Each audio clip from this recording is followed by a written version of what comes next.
আসবে কৃষক কার্ডের টাকা, কোত্থেকে আসবে তাদের উদ্দেশ্যে বলতে চাই, এই জনগণের টাকা আর পাচার হতে দেব না আমরা। জনগণের অর্থ জনগণকে না দিয়ে একটি দল বিদেশে পাচার করে দিয়েছিল। অনেকেই ওই যে যারা বিভ্রান্ত ছড়াতে চায়, এরা আবার কি বলে জানেন? এরা বলে ফ্যামিলি কার্ডের টাকা কোথা থেকে আসবে, কৃষক কার্ডের টাকা কোথা থেকে আসবে।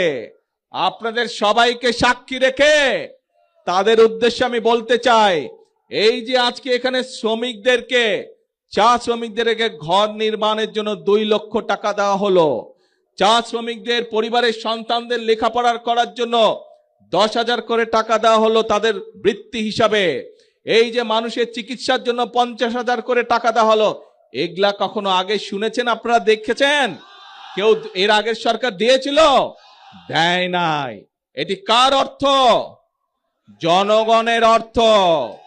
আমরা দেখেছি কিভাবে জনগণের অর্থ বিগত 1 যুগ ধরে, 17 বছর ধরে আমরা দেখেছি কিভাবে জনগণের অর্থ এই দেশ থেকে পাচার হয়ে গিয়েছিল। জনগণের অর্থ জনগণকে না দিয়ে একটি দল বিদেশে পাচার করে দিয়েছিল। প্রিয় ভাই বোনেরা, যারা বলে কোত্থেকে আসবে ফ্যামিলি কার্ডের টাকা, কোত্থেকে আসবে কৃষক কার্ডের টাকা, কোত্থেকে আসবে তাদের উদ্দেশ্যে বলতে চাই, এই জনগণের টাকা আর পাচার হতে দেব না আমরা। জনগণের টাকা দিয়ে জনগণের জন্য কাজ করা হবে, জনগণের অর্থ দিয়ে দেশের জন্য কাজ করা হবে, দেশের ভাগ্যের পরিবর্তনের জন্য কাজ করা হবে, জনগণের জন্য কাজ করা হবে। কাজে ইনশাআল্লাহ টাকার কোনো অভাব হবে না।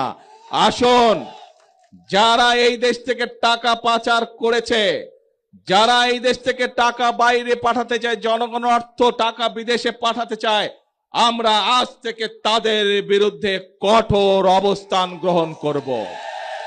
আমরা যদি সকলে চোখ কান খোলা রাখে, তাহলে এই দেশের মানুষের অর্থ সম্পদ কেউ বিদেশে পাচার করতে পারবে না, এবং সেই টাকা দিয়ে আমরা সকলে মিলে পরিশ্রম করব, এবং সেই অর্থ দিয়ে আমরা দেশ এবং দেশের মানুষের ভাগ্যে পরিবর্তন করব।